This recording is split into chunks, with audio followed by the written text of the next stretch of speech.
ಪ್ರೀತಿಯುಳ್ಳ ದೇವಜನರೇ, ನಿಮ್ಮೆಲ್ಲರಿಗೂ ಯೇಸು ಕ್ರಿಸ್ತನ ಶ್ರೇಷ್ಠವಾದ ನಾಮದಲ್ಲಿ ವಂದನೆಗಳು. ಶಾಲೋಮ್, ನಿಮಗೆ ಸಮಾಧಾನವಾಗಲಿ.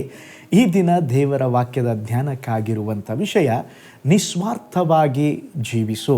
ಅದಕ್ಕೆ ಆಧಾರವಾಗಿ 1 ಕೊರಿಂಥದವರಿಗೆ ಬರೆದ ಪತ್ರಿಕೆ 10ನೇ ಅಧ್ಯಾಯ 24ನೇ ವಚನ. ಪ್ರತಿಯೊಬ್ಬನು ತನ್ನ ಹಿತವನ್ನು ಚಿಂತಿಸದೆ ಪರಹಿತವನ್ನು ಚಿಂತಿಸಲಿ. ಈಗ ಓದಿಕೊಂಡ ವಾಕ್ಯ ಭಾಗದಲ್ಲಿ ನೋಡುತ್ತೇವೆ, ಪ್ರತಿಯೊಬ್ಬನು ತನ್ನ ಹಿತವನ್ನು ಚಿಂತಿಸದೆ ಪರಹಿತವನ್ನು ಚಿಂತಿಸಬೇಕಂತೆ. ಒಬ್ಬ ಮನುಷ್ಯನು ಸ್ವಾರ್ಥಪರನಾಗಿ ಜೀವಿಸುವುದರಿಂದ ತನಗಾಗಲಿ ಇತರರಿಗಾಗಲಿ ಏನು ಪ್ರಯೋಜನವಿಲ್ಲ. ಆದರೆ ಒಬ್ಬನು ನಿಸ್ವಾರ್ಥವಾಗಿ ಜೀವಿಸುವುದರಿಂದ ತನಗೂ ಇತರರಿಗೂ ಪ್ರಯೋಜನ ಉಂಟಾಗುತ್ತದೆ. ಒಂದು ನಡೆದ ಸಂಭವವನ್ನು ನಿಮ್ಮೊಂದಿಗೆ ಹಂಚಿಕೊಳ್ಳುತ್ತೇನೆ. ಒಂದು ಸಾರಿ ಸಾಧು ಸುಂದರ್ ಸಿಂಗ್ರವರು ಹಿಮಾಲಯ ಪ್ರಾಂತ್ಯದಲ್ಲಿ ಪ್ರಯಾಣ ಮಾಡುತ್ತಿದ್ದರು. ಅದು ಬಹಳ ಚಳಿಯಿಂದ ಇರುವಂಥ ಒಂದು ಕಾಲಘಟ್ಟ. ಒಂದು ದಿವಸ ಅವರು ಹಾಗೆ ವಾಕ್ ಮಾಡುತ್ತಾ ಹೋಗುತ್ತಿರುವಾಗ ಅವರ ಮುಂದೆ ಇನ್ನೊಬ್ಬ ವ್ಯಕ್ತಿ ಪ್ರಯಾಣ ಮಾಡುತ್ತಾ ಇದ್ದರು. ವಿಪರೀತವಾದ ಚಳಿಯಿಂದ ಒಬ್ಬ ಮನುಷ್ಯನು ದಾರಿಯಲ್ಲಿ ನಡುಗುತ್ತಾ ನರಳುತ್ತಾ ಬಿದ್ದಿದ್ದನು. ಯಾಜಕನು ಲೇವಿಯವನು ಅರೆಜೀವದವನಾದ ಮನುಷ್ಯನನ್ನು ಕಂಡು ಓರಿಯ ಹಾಗೆ ಹೋಗಿಬಿಟ್ಟ ಹಾಗೆ ಸಾಧು ಸುಂದರ್ ಸಿಂಗ್ ಮುಂದೆ ಹೋದಂಥ ವ್ಯಕ್ತಿ ಅವರನ್ನು ನೋಡಿದರೂ ಕೂಡ ಕಂಡು ಕಾಣದವನಂತೆ ತನ್ನ ಪ್ರಯಾಣವನ್ನು ಮಾಡಿದನು. ಚಳಿಯಿಂದ ಕಷ್ಟಪಡುವಂಥ ಆ ಮನುಷ್ಯನಿಗೆ ಏನು ಸಹಾಯ ಮಾಡದೆ ಆ ಮನುಷ್ಯ ಹಾಗೆಯೇ ಹೋಗಿಬಿಟ್ಟ. ಸ್ವಲ್ಪ ಸಮಯದ ನಂತರ ಸಾಧು ಸುಂದರ್ ಸಿಂಗರವರು ಆ ಮನುಷ್ಯನನ್ನು ನೋಡುತ್ತಾರೆ, ಅವನಿದ್ದಲಿಗೆ ಹೋಗ್ತಾರೆ. ಕನಿಕರಪಟ್ಟು ಚಳಿಯಿಂದ ಸಾಯುತ್ತಿರುವಂಥ ಆ ಮನುಷ್ಯನನ್ನು ಎತ್ತಿಕೊಂಡು ಕಷ್ಟದಿಂದ ಹೊತ್ತುಕೊಂಡು ಪ್ರಯಾಣವನ್ನು ತಿರುಗಿ ಶುರು ಮಾಡ್ತಾರೆ. ಸ್ವಲ್ಪ ದೂರ ನಡೆದಾಗ ಅವರಿಬ್ಬರ ಶರೀರಗಳ ಸಂಪರ್ಕದಿಂದ ಇಬ್ಬರಿಗೂ ಶಾಖ ಉಂಟಾಯಿತು. ಓ ಸ್ತೋತ್ರ, ಆ ಚಳಿ ಅಷ್ಟಾಗಿ ಅವರನ್ನು ಬಾಧಿಸಲಿಲ್ಲ.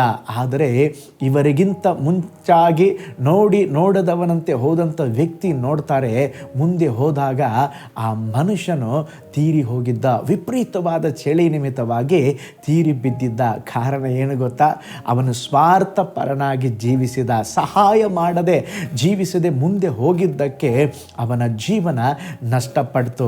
ಆದರೆ ಸಾಧು ಸುಂದರ್ ಸಿಂಗ್ ಅವರನ್ನು ಸಹಾಯ ಮಾಡಿದ್ದಕ್ಕೆ ಅವನಿಗೂ ಒಳ್ಳೆಯದಾಯಿತು, ಸಾಧು ಸುಂದರ್ ಸಿಂಗ್ ಅವರಿಗೂ ಸಹ ಒಳ್ಳೆಯದಾಯಿತು. ನೋಡ್ರಿ, ಪರಹಿತವನ್ನು ಚಿಂತಿಸದೆ ಸ್ವಹಿತವನ್ನು ಮಾತ್ರ ಚಿಂತಿಸುವವರಿಗೆ ಇದೇ ಗತಿಯಾಗುವಂಥದ್ದಾಗಿದೆ.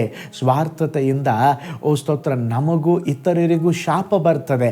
ಆದರೆ ನಿಸ್ವಾರ್ಥತೆಯಿಂದ ನಿನಗೂ ಇತರರಿಗೂ ಆಶೀರ್ವಾದ ಬರುತ್ತದೆ. ನಾವು ಸ್ವಾರ್ಥಪರರಾಗಿ ಆನಂದ ಪಡಬೇಕೆಂಬುದಾಗಿ ದೇವರು ನಮಗೆ ಸುಖವನ್ನು ಕೊಡುವುದಿಲ್ಲ. ಆದರೆ ಇತರರಿಗೆ ಆಧರಣೆಯಾಗಬೇಕೆಂಬಂಥ ಉದ್ದೇಶದಿಂದ ದೇವರು ನಮಗೆ ಸುಖವನ್ನು ಆಶೀರ್ವಾದವನ್ನು ಕೊಡುವವರಾಗಿದ್ದಾರೆ. ನಾವು ಸಹ ದೀನರಾದ ಸಹೋದರರಿಗೋಸ್ಕರ ಚಿಂತೆ ಮಾಡುವವರಾಗಿದ್ದು ನಿಸ್ವಾರ್ಥವಾಗಿ ಜೀವಿಸಬೇಕಾಗಿದೆ. ಈ ದಿನ ಈ ವಾಕ್ಯದ ಪ್ರಕಾರ, ದೇವರೇ, ನಾನು ನಿಸ್ವಾರ್ಥವಾಗಿ ಜೀವಿಸುತ್ತೇನೆ, ನನಗೆ ಸಹಾಯ ಮಾಡ್ರಿ ಎಂಬುದಾಗಿ ಕೇಳೋಣ. ಕಣ್ಗಳನ್ನು ಮುಚ್ಚೋಣ, ಪ್ರಾರ್ಥನೆ ಮಾಡೋಣ. ಪರಲೋಕದಲ್ಲಿ ವಾಸ ಮಾಡುವ ನಮ್ಮ ತಂದೆಯಾದ ದೇವರೇ, ಈ ದಿನ ನಿಮ್ಮ ವಚನವನ್ನು ಧ್ಯಾನಿಸಿದ ಹಾಗೆ ಅಪ್ಪ ದೇವರೇ, ನಾವು ಸ್ವಾರ್ಥಪರರಾಗಿ ಜೀವಿಸದೆ ಓ ಸ್ತೋತ್ರ ಇತರರ ಈ ಹಿತಚಿಂತಕರಾಗಿದ್ದು ಜೀವಿಸ್ರಿ ಎಂಬುದಾಗಿ ನಿನ್ನ ವಚನ ಹೇಳುವ ಹಾಗೆ ಸ್ವಾಮಿ, ನಮ್ಮ ಸುತ್ತಮುತ್ತಲು ಅನೇಕ ಜನರಿದ್ದಾರೆ, ಕಷ್ಟಪಡುವವರಿದ್ದಾರೆ, ಬಡವರಿದ್ದಾರೆ. ಅವರನ್ನು ನೋಡುವಾಗ ಸ್ವಾಮಿ, ನೀವು ಹೇಗೆ ಕನಿಕರ ಪಟ್ಟರೋ, ಹೇಗೆ ಸಹಾಯ ಮಾಡಿದ್ರೋ, ನಮ್ಮಿಂದಾದಂಥ ಸಹಾಯವನ್ನು ಮಾಡಲಿಕ್ಕೆ ನಮಗೆ ಕೃಪೆಯನ್ನು ಕೊಡ್ರಿ ಕರ್ತನೇ. ನಾವು ಓ ಸ್ತೋತ್ರ ನಿಸ್ವಾರ್ಥತೆಯಿಂದ ಜೀವಿಸಬೇಕಪ್ಪ. ಸ್ವಾರ್ಥತೆಯ ಸ್ವಭಾವ ತೆಗೆದು ಹಾಕ್ರಿ ಸ್ವಾಮಿ. ಈ ದಿನ ವಿಡಿಯೋ ವಾಚ್ ಮಾಡಿದ ಪ್ರತಿಯೊಂದು ಕುಟುಂಬಗಳನ್ನು, ದೇವ ಜನರನ್ನ ಬ್ಲೆಸ್ ಮಾಡ್ರಿ.